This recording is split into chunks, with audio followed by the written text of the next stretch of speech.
Olá pessoal, bem-vindos a mais uma aula de Química. E na aula de hoje a gente vai continuar a falar de modelos atômicos.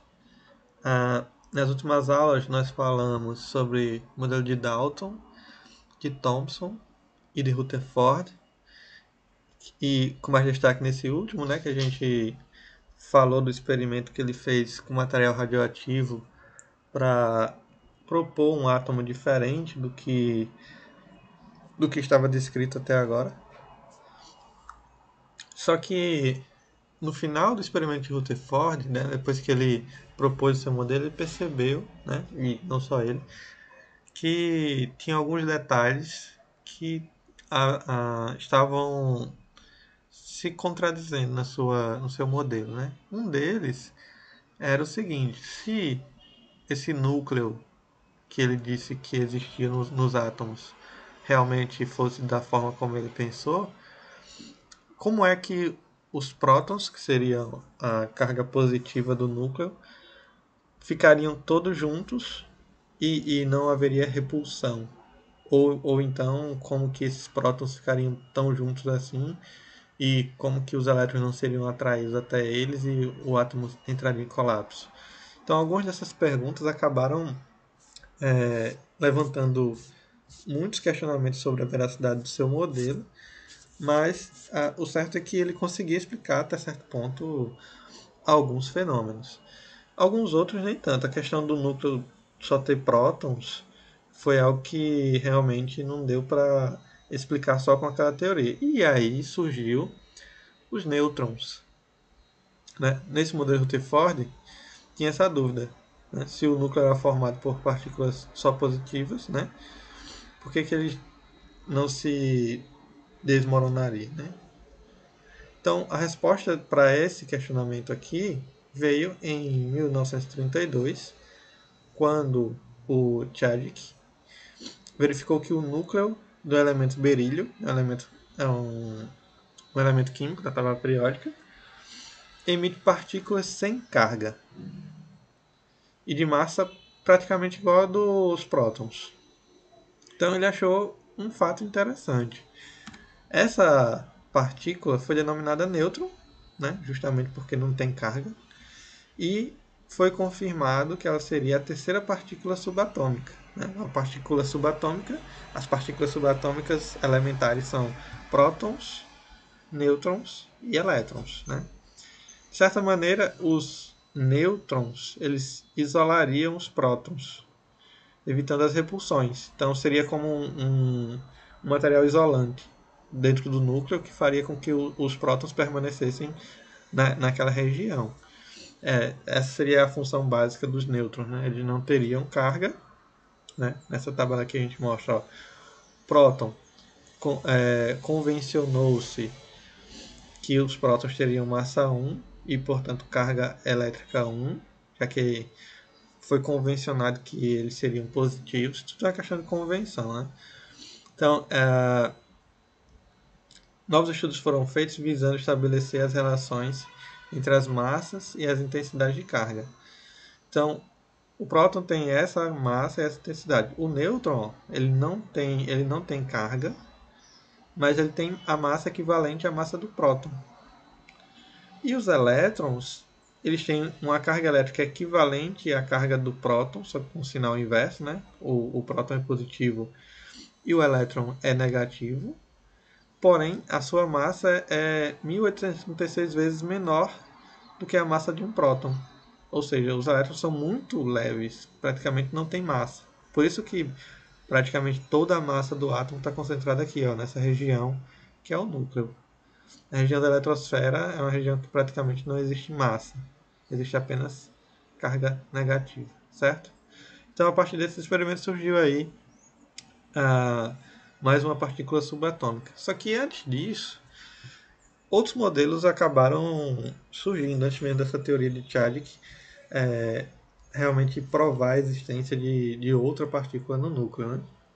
E para a gente conseguir entender essa nova teoria e um novo modelo atômico que foi desenvolvido a partir do modelo de Rutherford, a gente precisa fazer uma investigação sobre a natureza da luz. Né? A gente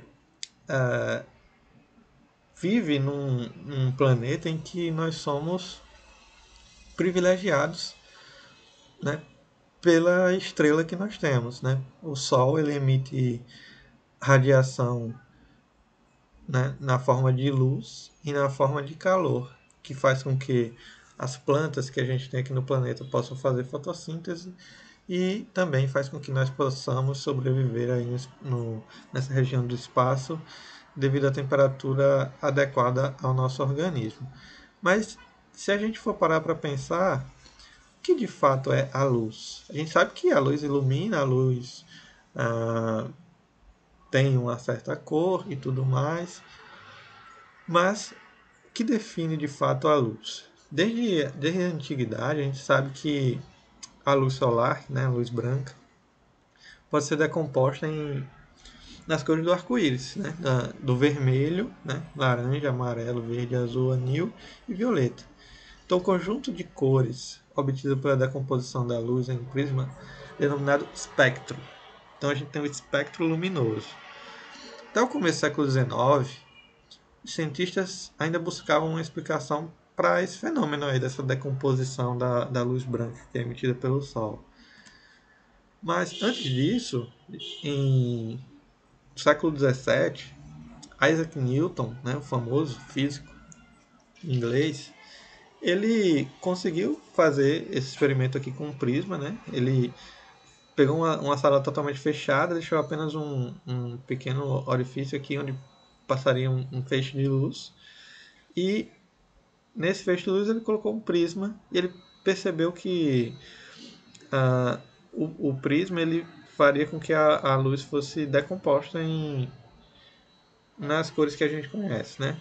E se ele colocasse um segundo prisma na frente desse que decompôs, ele voltaria a recompor a luz. Então, o que acontece? Quando a gente tem um feixe de luz, ela atravessa o prisma, ela é dividida, né, decomposta no espectro visível, nesse espectro que vai do vermelho ao violeta, né? Então, a gente tem aqui a decomposição da luz. Tudo bem, até aí isso é sabido desde o século XVII, mas a real natureza da luz essa explicação veio um pouco depois, né? Então, ele defendia o Newton, ele defendia a mesma hipótese do Descartes, daquele matemático lá Descartes, do plano cartesiano,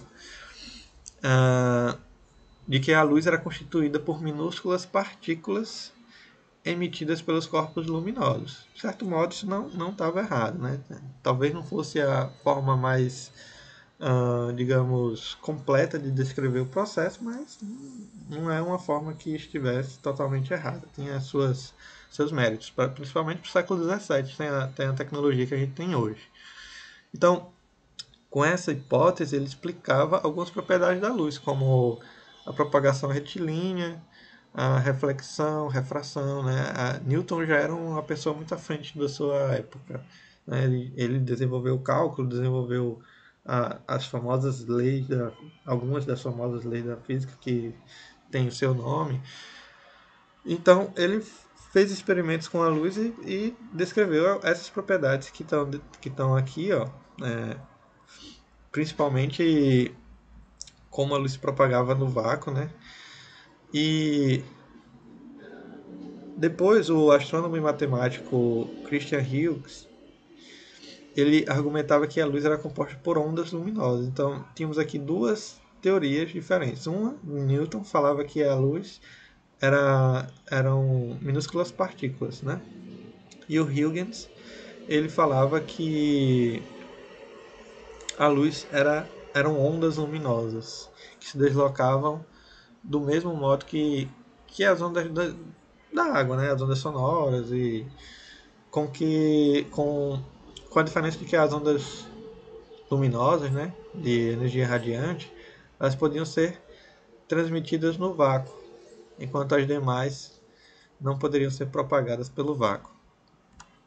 Aí veio, um tempo depois, né, já no século XIX, né, essa teoria da luz ela perdurou por um certo tempo.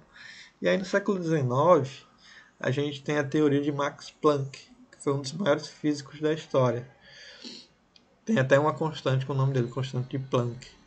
Então, a maior compreensão do espectro deixou os cientistas do século XIX propensos a adotar teorias ondulatórias para explicar a natureza da luz. Ou seja, através dessa teoria do Huygens, de que a luz eram ondas luminosas, isso aí começou a mexer com alguns cientistas e tentar explicar realmente se essa teoria poderia ser provada de fato.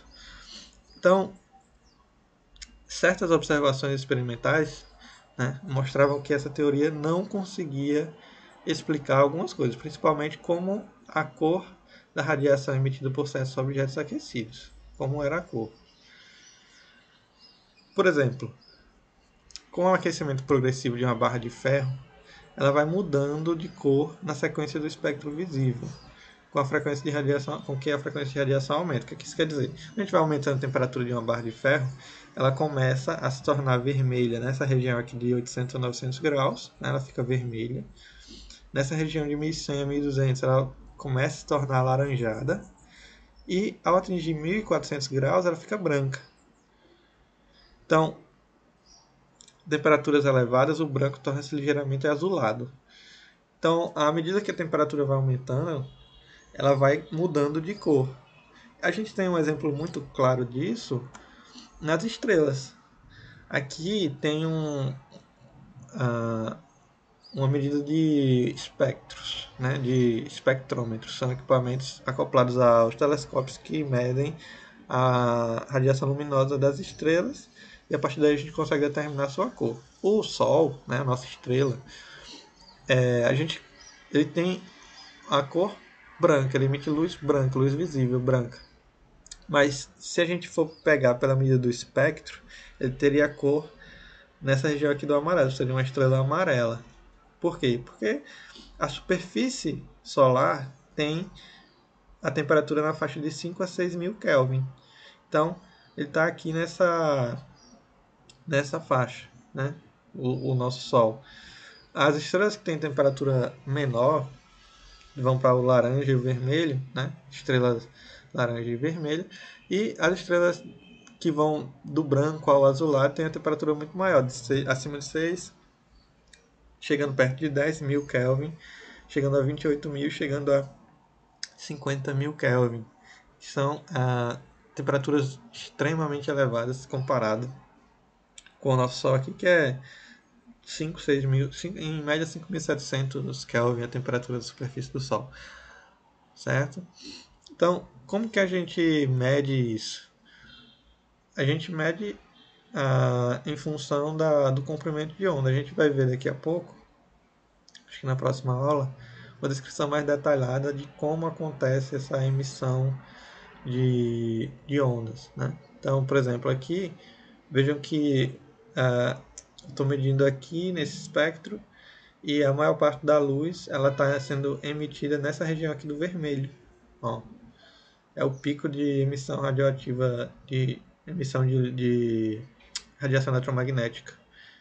Então, vermelho, isso aqui tá mais próximo do amarelo, meio já para o verde aí. E aqui já mais próximo do azul, nessa região. Então, aqui nós temos as diferentes emissões radioativas, certo?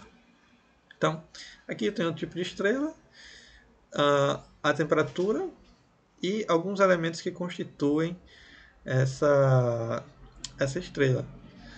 Então, por exemplo, as estrelas vermelhas são ricas em óxido de titânio, as laranjas em metais neutros, como sódio também. As estrelas amarelas têm hidrogênio, alguns outros tipos de metal. Então, dependendo do tipo de metal e do tipo de elemento, a gente vai ter uma cor diferente da estrela, o que define basicamente sua cor. Então, seguindo aqui na teoria de Planck, o espectro eletromagnético, o que é o espectro eletromagnético?